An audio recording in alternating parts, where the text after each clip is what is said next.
Look at the pain at the pump right now. Gas prices are climbing rapidly following recent geopolitical conflicts. But if you look at the car market, the exact opposite is happening. Used electric vehicles are getting cheaper by the week. This is an intentional market correction.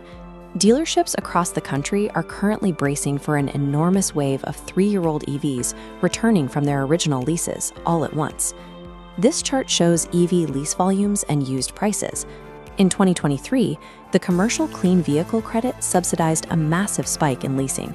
This created an artificial bubble of cars hitting used lots simultaneously, driving prices straight down.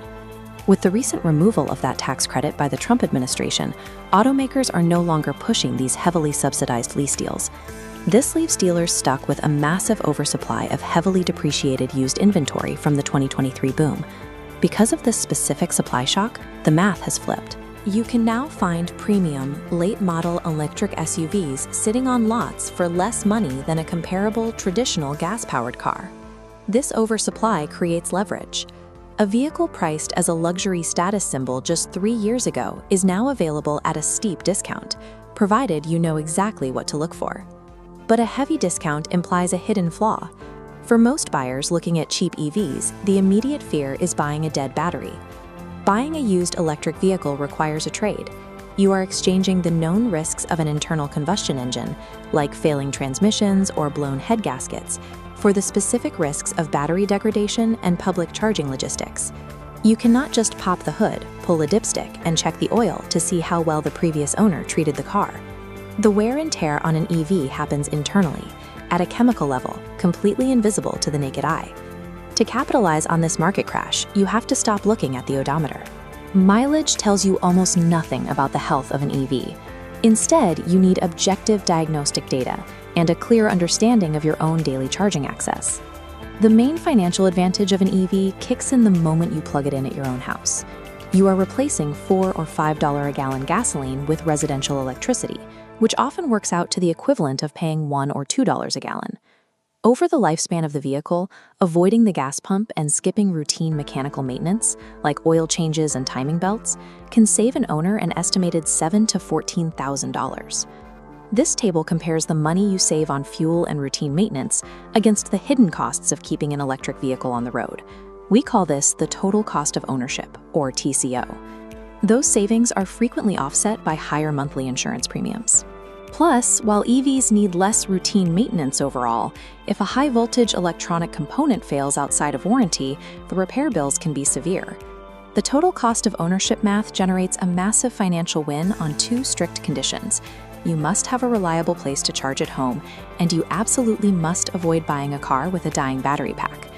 There is a widespread assumption that an EV battery is destined to suddenly die and sticky with a $15,000 replacement bill after just a few years. We now have millions of data points showing how these packs actually age.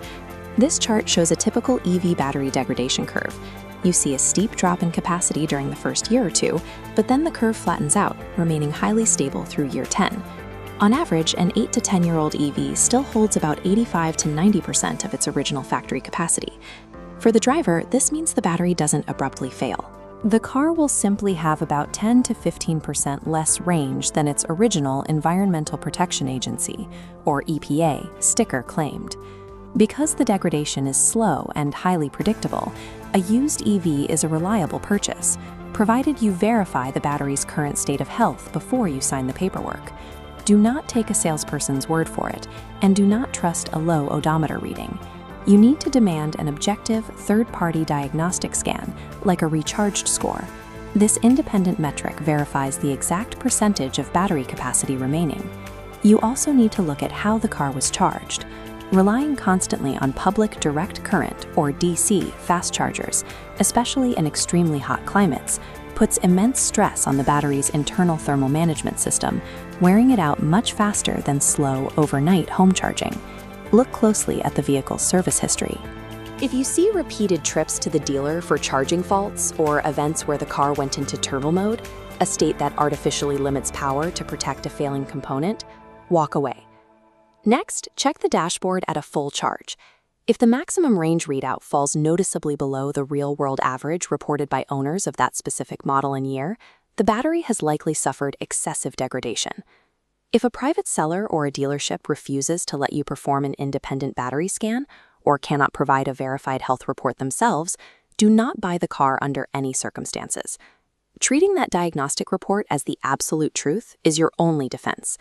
It is the single barrier between you securing a major discount and you acquiring a rapidly depreciating liability. Once you know how to secure a healthy battery, you have to select the right hardware. Your actual daily mileage must dictate which of these depreciated EVs you target. Consider the commuter profile. If you drive fewer than 60 miles a day for work and errands, your priority should be maximizing your budget and achieving the lowest possible daily running costs. For this driver, off-lease models like the Chevy Bolt EV are incredibly practical. It gives you exceptionally cheap daily miles, even lacking the high charging speeds required for cross-country travel. Now look at the road tripper. If you regularly drive 250 miles or more in a single day, you require higher performance and a robust, highly reliable public charging network. In that scenario, a used Tesla Model Y is highly effective. You gain seamless access to the supercharger network, but you accept a strict trade-off: higher upfront purchase prices and significantly higher insurance rates. If you buy a commuter car for road trips or overpay for a long-range premium SUV just to drive to the grocery store, you instantly erase the financial leverage you gained from the market crash. Making the right choice in 2026 comes down to a clear framework. This flowchart starts with the single most critical infrastructure question you have to answer. Do you have a place to charge at home or at work? If the answer is no, or if you live in a deeply rural area with spotty public infrastructure, or if you cannot verify the health of the battery, stop right there. Buy an efficient gas car or a hybrid instead. But if you answer yes, if you have home charging, drive predictable daily routes, and secure a verified healthy battery scan, then following this path leads you to one of the smartest vehicle purchases available today. The used electric vehicle market is no longer a blind gamble reserved for early adopters.